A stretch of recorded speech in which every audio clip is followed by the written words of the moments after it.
तो हेलो दोस्तों, मैं रवि सर आपका स्वागत करता हूं आपके प्यारे से platform math with Ravi sir पर। तो जैसा कि आप लोग थंबनेल देखकर समझ ही गए होंगे कि आज हम लोग थेल्स प्रमेय को सिद्ध करने वाले हैं। तो हमारे पास थेल्स प्रमेय क्या होता है? तो थेल्स प्रमेय होता है AD बटा DB बराबर में AE बटा EC। ये आप लोग जानते होंगे। तो चलिए आज हम इसको सिद्ध करेंगे। तो इसको सिद्ध करने से पहले हमें कुछ रचनाएं करनी होती है, जो मैंने ऑलरेडी पहले से कर चुका हूँ, ताकि आपका टाइम वेस्ट ना हो। तो देखिए, मैंने क्या किया है, इस AD पर EF एक लंब डाला है। इस AD भुजा पर EF एक लंब डाला है। अब AE पर DG भी एक लंब डाला है। ये सब हमने रचना में किया है। और E से B को मिलाया है और D से C को मिलाया है। तो चलिए आगे हम लोग देखते हैं कैसे क्वेश्चन को सॉल्व करेंगे। तो देखिए, सबसे पहले चलेंगे हम त्रिभुज ADE में। त्रिभुज देखिए ADE में, इस वाले त्रिभुज में चलेंगे तो जानते हैं कि त्रिभुज ADE का क्षेत्रफल हो जाएगा 1/2 गुना आधार गुना ऊंचाई। त्रिभुज का क्षेत्रफल यही होता है ना। तो यहाँ पे से 1/2 हो जाएगा। अब देखिए त्रिभुज ADE, देखिए मैं इसको और अच्छा से समझाता हूँ। देखिए मैंने एक पा लिया है। देखिए त्रिभुज ADE में, तो त्रिभुज ADE का क्षेत्रफल होगा 1/2 गुना आधार गुना ऊंचाई। तो देखिए अगर मैं आधार को AD मान लूँ, तो देखिए हमारे पास आधार हो जाएगा AD, अब आधार AD हो गया। तो आधार गुने क्या होता है, ऊंचाई होता है। तो इसमें ऊंचाई क्या है, तो देखिए हमने जो E से F को मिलाया था, इधर देखिए E से जो F को मिलाया था, ये हमारा क्या हो जाएगा, ऊंचाई हो जाएगा।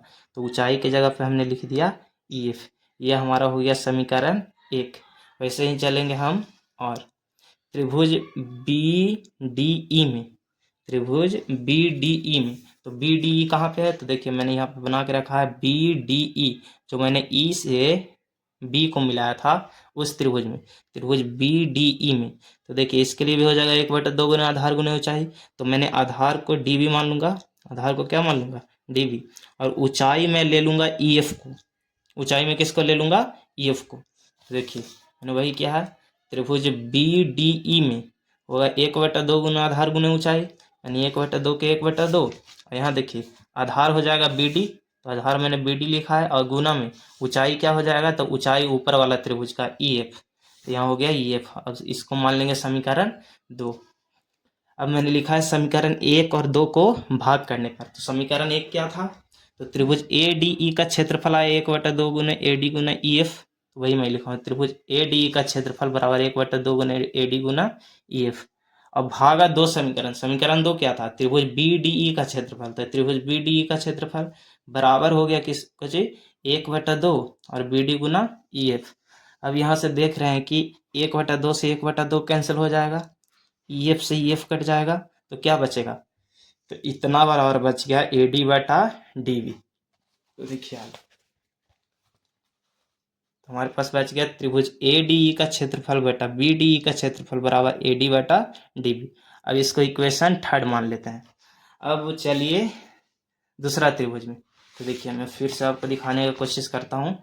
अब मैं चलूंगा त्रिभुज ऊपर वाला में, त्रिभुज ADE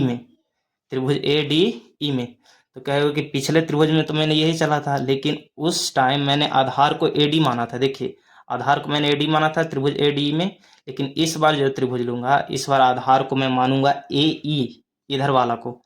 चलिए तो अब हम लोग चलेंगे त्रिभुज ADE में।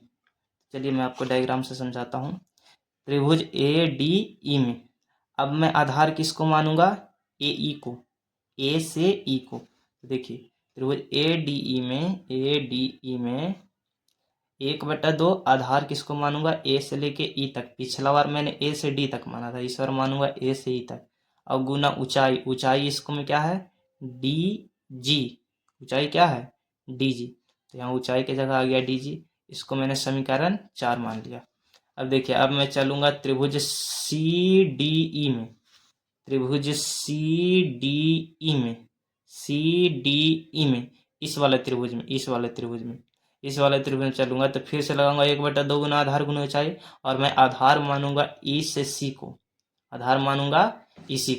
तो देखिए मैंने यही लिखा है, त्रिभुज CDE का क्षेत्रफल 1/2 आधार गुना ऊंचाई 1/2 AC गुना DG। इसको समीकरण 5। अब हम लोग जानते हैं कि त्रिभुज BDE का क्षेत्रफल बराबर हो जाएगा CDE का क्षेत्रफल। अब कैसे? तो देखिए यहाँ पे मैंने पिछला क्वेश्चन में क्या किया था, B से लेके E को मिलाया था, यही था ना। तो देखिए यहाँ पे कह रहा है कि त्रिभुज BDE का क्षेत्रफल, ये है ना, देखिए BDE का क्षेत्रफल बराबर है CDE के क्षेत्रफल। BDE का क्षेत्रफल बराबर है EDE का क्षेत्रफल। अब ये कैसे हुआ? तो जानते हैं दोनों का आधार एक ही है। अगर इस वाले त्रिभुज में चले और इस वाले त्रिभुज में चले तो दोनों का आधार एक ही है, DE, दोनों का आधार एक ही है ना। और ये दोनों रेखा एक दूसरे के समांतर है, तो समांतर के बीच अगर कोई दो त्रिभुज बनता है तो एक दूसरे में क्या होता है, बराबर। इसलिए ये त्रिभुज आपस में क्या हो गए, बराबर। तो यहाँ पर इसे देखिए CDE का क्षेत्रफल इतना आया, तो CDE के जगह पे हम क्या लिख सकते हैं, BDE का क्षेत्रफल। यही CDE के क्षेत्रफल की जगह हम लिख दिए BDE का क्षेत्रफल बराबर 1/2 AC गुने DG हो जाएगा। अब मैं समीकरण 4 और 6 से चलाऊँ तो दोनों को भागा किया हूँ, यहाँ से आ गया इतना बराबर इतना। अब यहाँ से देखेंगे कि 1/2 से 1/2 कैंसल, DG से DG कैंसल, तो हमारे पास बच क्या गया, त्रिभुज ADE का क्षेत्रफल बटा BDE का क्षेत्रफल बराबर AE बटा EC। मैंने इसको समीकरण 7 मान लिया। अब आगे देखिए, अब हमारे पास हो गया। अब मैं यहाँ से लिख दूंगा समीकरण 3 बराबर 7 करने पर, समीकरण 3 बराबर 7 करने पर समीकरण 3 क्या था तो हम लोग देख लेते हैं। तो देखिए हमारे पास समीकरण 3 था त्रिभुज ADE का क्षेत्रफल बटा में BDE का क्षेत्रफल, और समीकरण 7 क्या है, तो समीकरण 7 है ADE का क्षेत्रफल बटा BDE का क्षेत्रफल। यानी दोनों का LHS क्या है, बराबर है, तो इसका RHS भी क्या हो जाएगा, बराबर। तो यहाँ से हम लिख सकते हैं कि AD बटा DB बराबर हो गया AE बटा EC के। हमारे पास ये प्रूव्ड हो गया। तो आपको कैसा वीडियो लगा? अगर अच्छा लगा तो एक कमेंट ज़रूर करें।